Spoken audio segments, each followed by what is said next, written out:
Hello students, कैसे हैं आप सब लोग। उम्मीद करती हूँ सब अच्छे होंगे और स्वस्थ होंगे। मैं Meena Rana ICT virtual class में आपका स्वागत करती हूँ। स्टूडेंट्स, हम पढ़ रहे हैं क्लास 6 की हिंदी। हिंदी में हम आज व्याकरण में पढ़ेंगे वर्ण विचार, और इससे पहली क्लास में हमने पढ़ी थी भाषा, लिपि और व्याकरण के बारे में। यहाँ अंतिम में हमने पढ़ाया था कि व्याकरण के 3 विभाग होते हैं, जिसमें पहले आप वर्ण विचार पढ़ेंगे, फिर आप शब्द विचार पढ़ेंगे और वाक्य विचार पढ़ेंगे। कहने का मतलब ये है कि व्याकरण को सीखने के लिए पहले आपको वर्णों के बारे में जानकारी होनी चाहिए, फिर आप शब्द बनाना सीखेंगे उन वर्णों से, और वर्ण शब्दों के बाद आप वाक्य बनाना, और फिर हम जो है भाषा को सीख पाएंगे। और व्याकरण की दृष्टि से हम जो है यहाँ वर्णों को, शब्दों को और वाक्यों को शुद्ध लिखना, बोलना और उसे जो है पढ़ना सीखेंगे। तो चलिए चलते हैं स्मार्ट बोर्ड पर।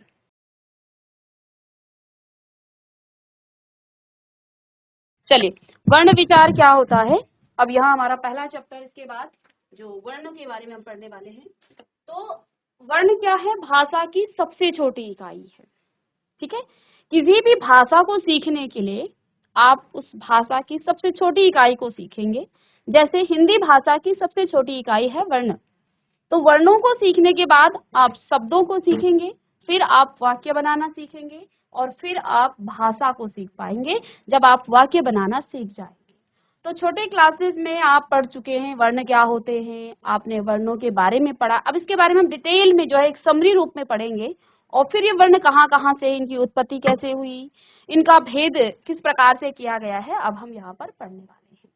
तो लिखा है, भाषा वाक्यों के मेल से और वाक्य शब्दों के मेल से और शब्द वर्णों के मेल से बनते हैं। वर्ण क्या है, आइए इसे जानते हैं इस उदाहरण के द्वारा। तो यहाँ पर एक उदाहरण दिया गया है कि चंद्रमा निकल आया है।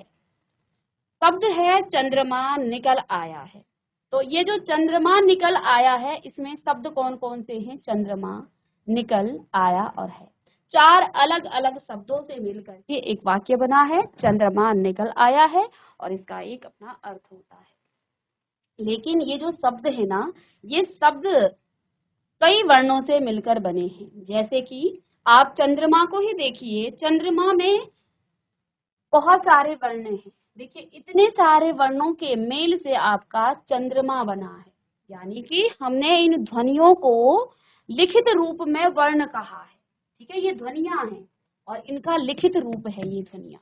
ऐसे ही निकल जो है इतने सारे वर्णों से मिलकर बना है, तब इसको जो है एक शब्द के रूप में रखा गया है। आया है भी यहाँ पर इन वर्णों के मेल से है भी इन वर्णों के मेल से बना है। इसी प्रकार प्रत्येक शब्द का उच्चारण करते समय हमारे मुख से अनेक ध्वनियां निकलती हैं। जब मुख से उच्चारित इन ध्वनियों को लिखा जाता है, तब वे वर्ण अथवा अक्षर कहलाते हैं। इस प्रकार वह छोटी से छोटी इकाई या छोटी ध्वनि जिसके खंड नहीं किए जा सकते हैं, वह वर्ण अथवा अक्षर कहलाते हैं। छोटे से परिभाषा लिखेंगे, वह छोटी सी छोटी ध्वनि जिसके खंड नहीं किए जा सकते हैं, जिसके खंड नहीं किए जा सकते, वर्ण अथवा अक्षर कहलाती है। तो लिखिएगा, वर्ण क्या होती है? वो सबसे छोटी इकाई जिसके आप आगे खंड नहीं कर सकते हैं, उसे आप आगे तोड़ नहीं सकते हैं, वह कहलाती है आपकी वर्ण अथवा अक्षर। चलिए, अब वर्ण के बाद आपका आता है यहाँ पर वर्णमाला। तो क्या हुआ? जब वर्ण ध्वनियों को हमने लिखित रूप में रखा तो वो आपकी क्या बनी? वर्ण। लेकिन इन वर्णों को, ये वर्ण पहले फैले हुए थे, जब शुरुआत में इनको लिखा गया तो इस रूप में नहीं थे, लेकिन बाद में शिक्षाविदों ने इनको वर्णमाला के रूप में रखा। तो अब हम सीक्वेंस पर पढ़ते हैं, क्रम से पढ़ते हैं। अ आ इ ई उ ऊ ऋ ए आई ओ औ अं अः। लेकिन पहले ऐसे नहीं थे, क ख ग घ ग अंगा, च छ ज झ य ट ठ ड ढ ण। तो हम इस तरह से पहले नहीं पढ़ते थे, पहले अलग अलग थे, लेकिन बाद में इनको क्या किया गया? क्रमबद्ध तरीके से रखा गया। तो वर्णों के व्यवस्थित समूह को वर्णमाला कहते हैं। जहाँ वर्णों का व्यवस्थित समूह हो, वह आपका वर्णमाला कहलाती है। तो लिखिएगा, वर्णों के व्यवस्थित समूह को वर्णमाला कहते हैं। हिंदी वर्णमाला में कुल 52 वर्ण होते हैं, जो इस प्रकार से हैं। तो हमारी हिंदी भाषा में कुल 52 वर्ण हैं, जिसमें आपके 11 स्वर हैं, फिर 2 आपके अयोगवाह हैं, 33 बेटा आपके व्यंजन हैं, 4 आपके संयुक्ताक्षर हैं और 2 आपके अतिरिक्त वर्ण हैं। तो ये पूरे हिंदी वर्णमाला के 52 वर्णों का क्रम है, जिसको आप वर्णमाला कहते हैं। तो वर्णों के व्यवस्थित समूह को वर्णमाला कहते हैं। वर्णों के व्यवस्थित समूह को वर्णमाला कहते हैं। चलिए,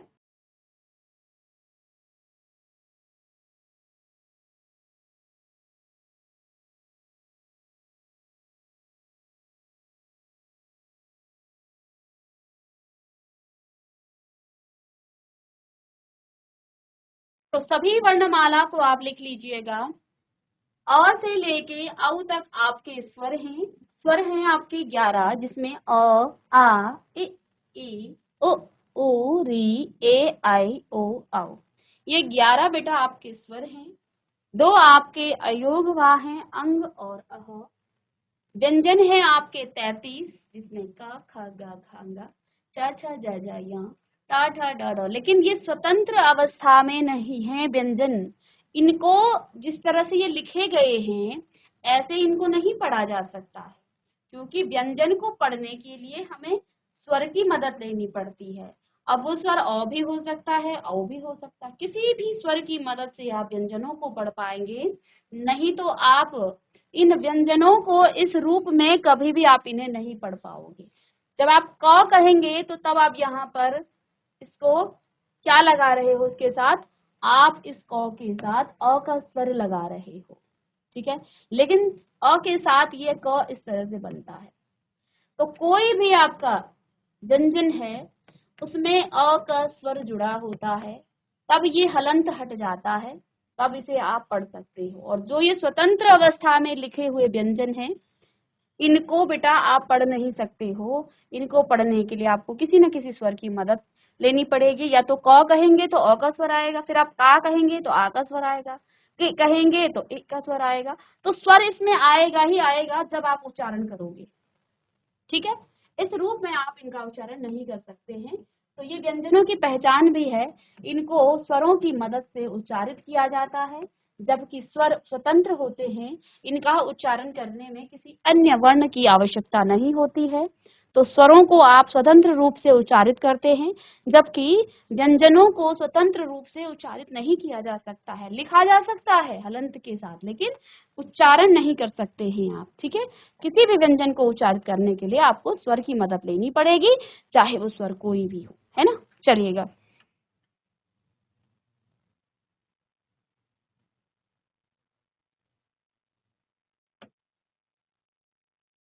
आगे वर्णों के भेद।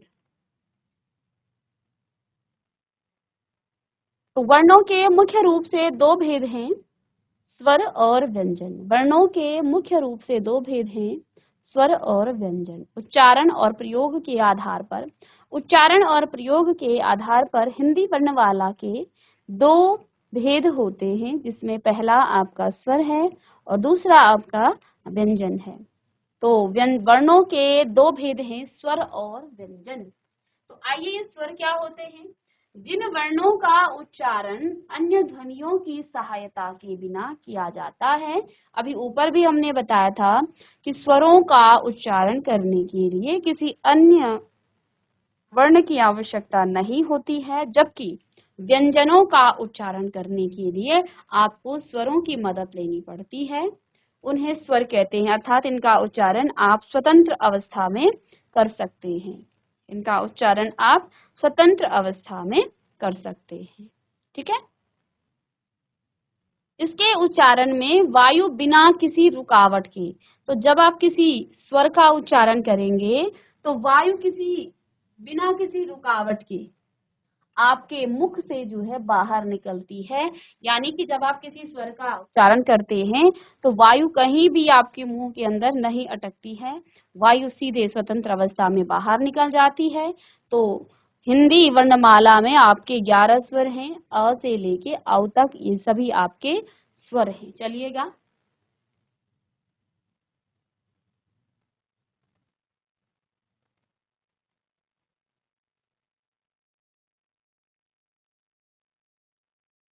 तो आपके स्वर क्या होते हैं?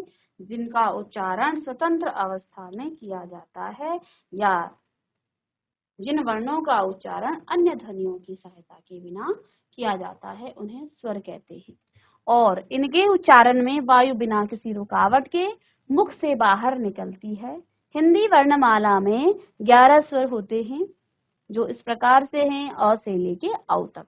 चलिए, इसके बाद स्वरों के भी बेटा भेद हैं, लेकिन स्वरों के भेद किस आधार पर हैं? ठीक है, अब देखो हम आधार क्या बोलते हैं। ठीक है, आपके क्लास में कुछ बच्चे हैं या क्लास 9 से जब आप, कुछ बच्चे साइंस ले लेंगे, कुछ बच्चे आर्ट्स ले लेंगे, कुछ बच्चे कॉमर्स ले लेंगे, तो आप क्लास 9 के ही बच्चे होंगे। जब आप क्लास 9th में जाओगे, आपके जो सीनियर बच्चे हैं तो वो क्लास 9th में क्या करेंगे, हैं तो सभी क्लास 9th के बच्चे, लेकिन उनमें से कुछ बच्चे क्या कर लेंगे, साइंस ले लेंगे, कुछ बच्चे आपके आर्ट्स ले लेंगे, कुछ बच्चे कॉमर्स ले लेंगे। तो इनका वर्ग किया गया है इनके विषयों के आधार पर, है ना। तो वर्गीकरण का मतलब क्या है?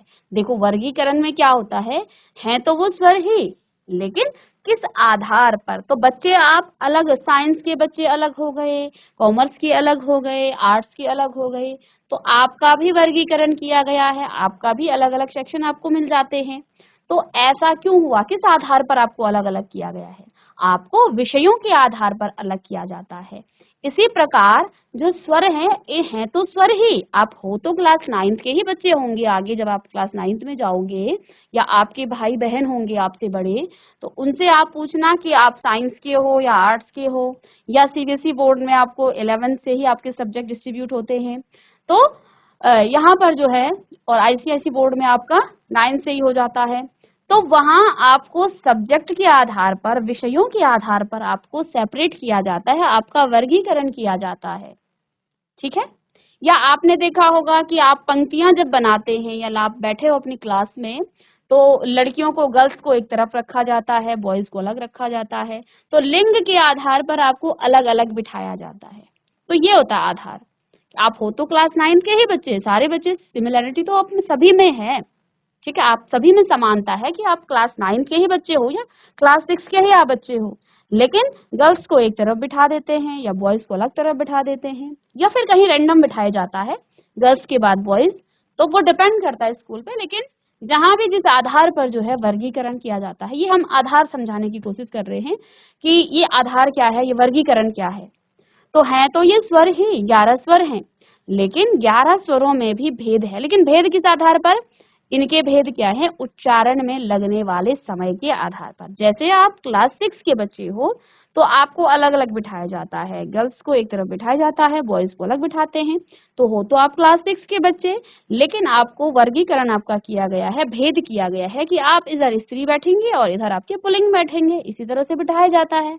ऐसे ही हैं ये स्वर ही, लेकिन इनके उच्चारण में लगने वाले समय के आधार पर इनमें भेद है, यानी कि ये अलग अलग हैं।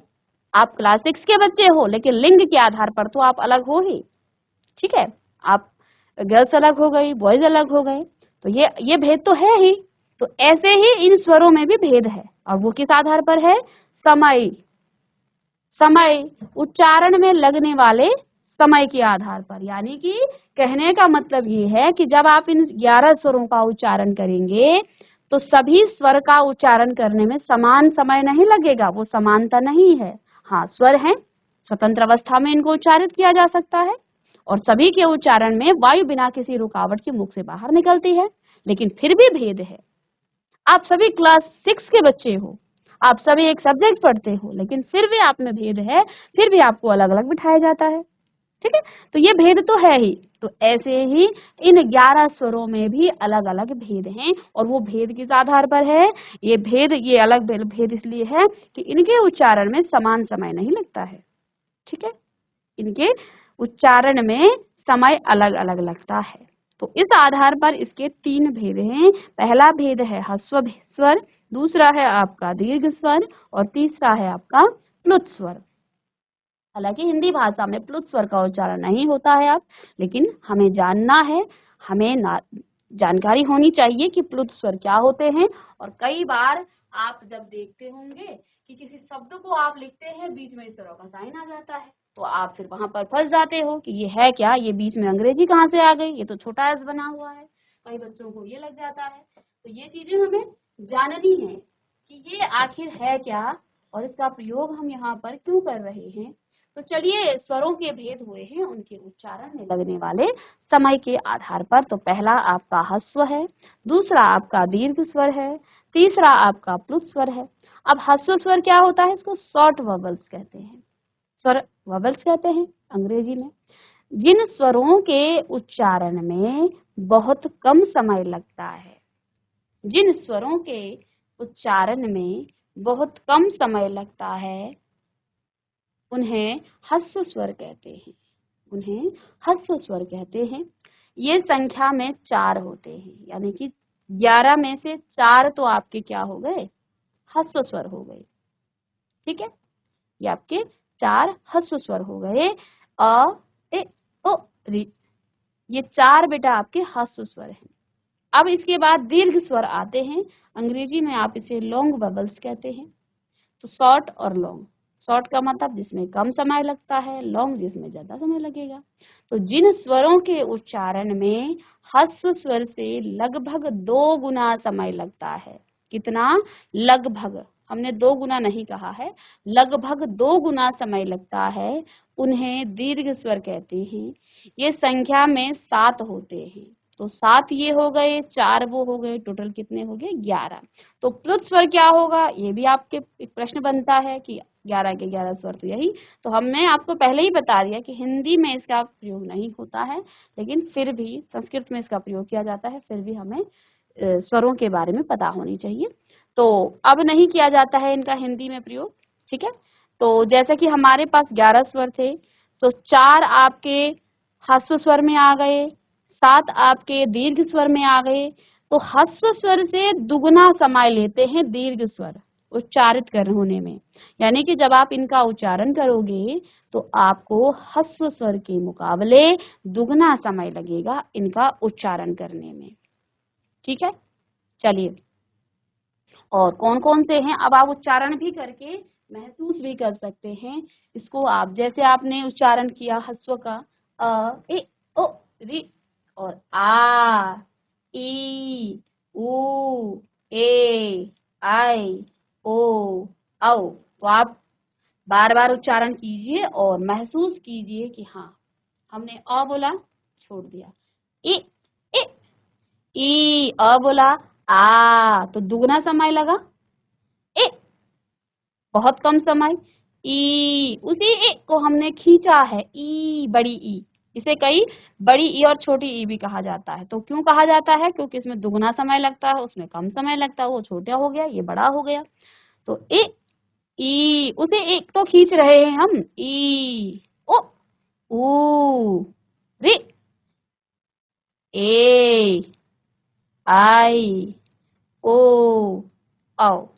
तो आप बार बार इसका उच्चारण करें और इसे आप महसूस करें कि हाँ, ह्रस्व स्वर से दुगना समय लगता है इन दीर्घ स्वरों का उच्चारण करने में। अब तीसरा यहाँ पर प्लुत स्वर, लॉन्गर वोवल्स, लॉन्गर यानी कि लॉन्ग से भी ज्यादा, है ना। जिन स्वरों के उच्चारण में दीर्घ स्वर से अधिक समय लगता है, उन्हें प्लुत स्वर कहते हैं, उन्हें प्लुत स्वर कहते हैं। और इसका एक विशेष चिन्ह है इस तरह से, और जिस भी वर्ण के पीछे आप इसे लगाओगे ना, उसी को आप खींचोगे भी। जैसे आप ओम का उच्चारण करते हो, तो अगर आप इसे शॉर्ट में पढ़ें, ये साइन ना हो, तो आप क्या कहेंगे, ओम, ओम। ठीक है, ओम। लेकिन हम ओम का उच्चारण ऐसे नहीं करते, हम कहते हैं ओम। ठीक है, राम, लेकिन यहाँ पर राम, रा को खींचना है। जो भी वर्ण के पीछे, जिस भी वर्ण के पीछे ये चिन्ह लगता है, उसे खींचा जाता है, लंबा खींचा जाता है, यानी कि दीर्घ स्वर से भी अधिक इसमें जो है समय लगता है। इसका प्रयोग प्रायः दूर से पुकारते समय किया जाता है। तो जब आप किसी दूर दूर के व्यक्ति को पुकारते हो तो तब इसका प्रयोग किया जाता है। और हिंदी में इसका प्रयोग बिल्कुल भी बंद हो गया है। इसका प्रयोग अब केवल संस्कृत भाषा में होता है। ठीक है, चलिएगा जल्दी से आप स्वरों के भेदों को नोट कीजिए।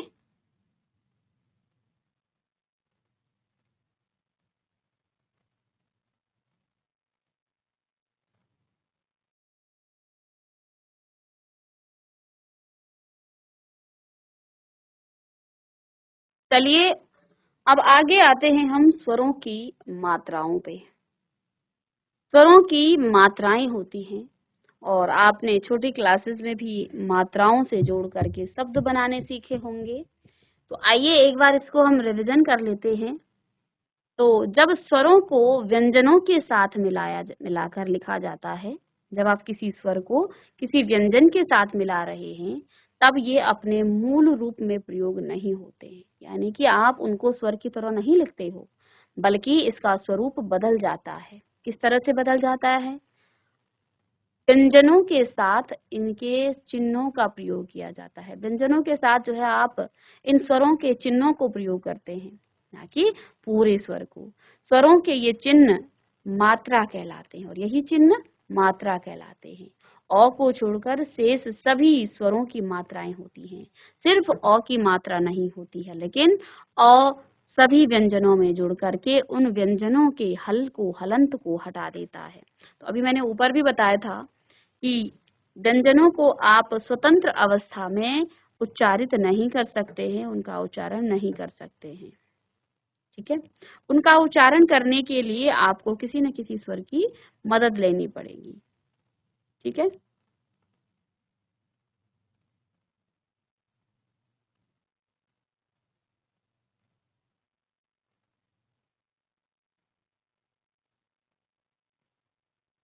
जैसे यहाँ देखिए अ स्वर की कोई मात्रा नहीं है, लेकिन ये अ स्वर क और ल के हलंत को हटा देता है।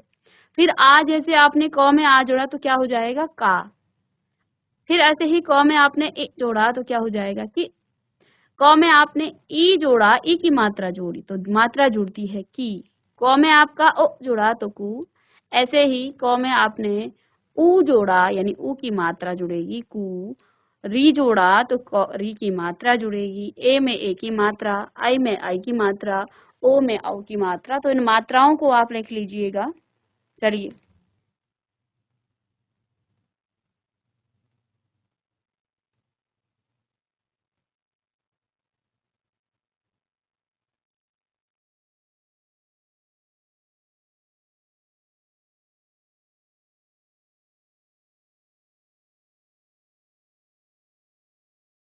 चलिए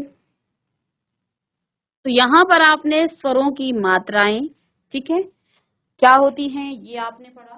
चलिए तो जैसे कि आपका जो क है, ये हलंत के साथ स्वतंत्र अवस्था में ये हलंत है, इसको आप हल या हलंत कहेंगे।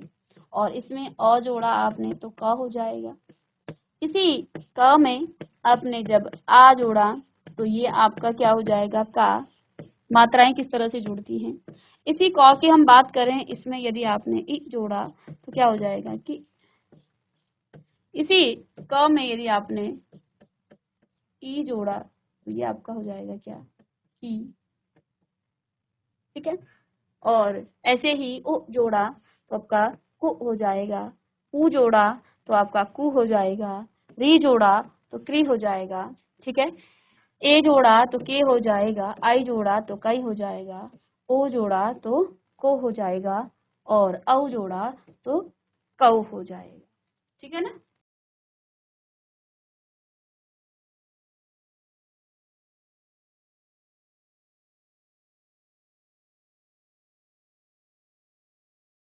तो बच्चों आप कुछ बातें यहाँ आपने कि अ स्वर की मात्रा नहीं होती है और प्रत्येक व्यंजन का उच्चारण अ स्वर की सहायता से ही किया जाता है। हालांकि अ स्वर की मात्रा नहीं है, लेकिन प्रत्येक व्यंजन का उच्चारण अ स्वर की सहायता से ही किया जाता है। जब किसी व्यंजन में अ की ध्वनि नहीं मिली होती है, तब उस व्यंजन के नीचे एक तिरछी रेखा, एक छोटी सी जो है तिरछी रेखा लगा देते हैं, जिसे हल चिन्ह या हलंत कहते हैं।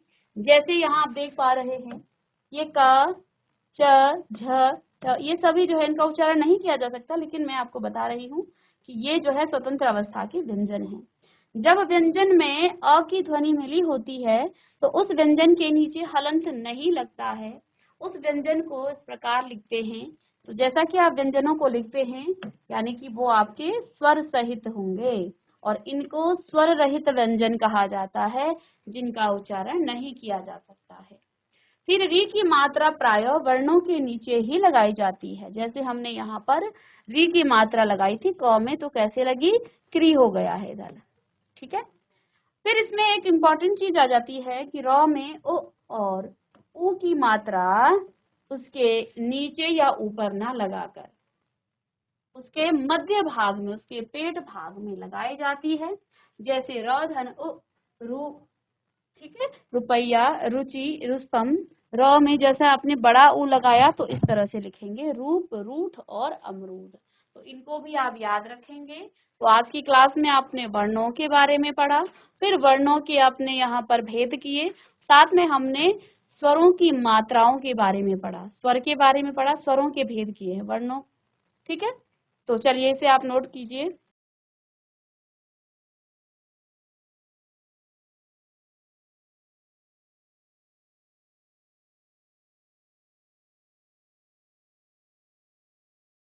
तो स्टूडेंट्स, आज की क्लास में आपने वर्ण विचार के बारे में पढ़ा। वर्ण क्या होते हैं, वर्णों की माला क्या होती है, वर्णों के भेद पढ़े, साथ में आपने स्वर और स्वरों के भेद पढ़े, और स्वरों की मात्राएं भी हमने पढ़ी है आज की क्लास में। नेक्स्ट क्लास में डिस्कस करेंगे व्यंजन के बारे में। तो मिलते हैं नेक्स्ट लेक्चर में, तब तक के लिए थैंक यू।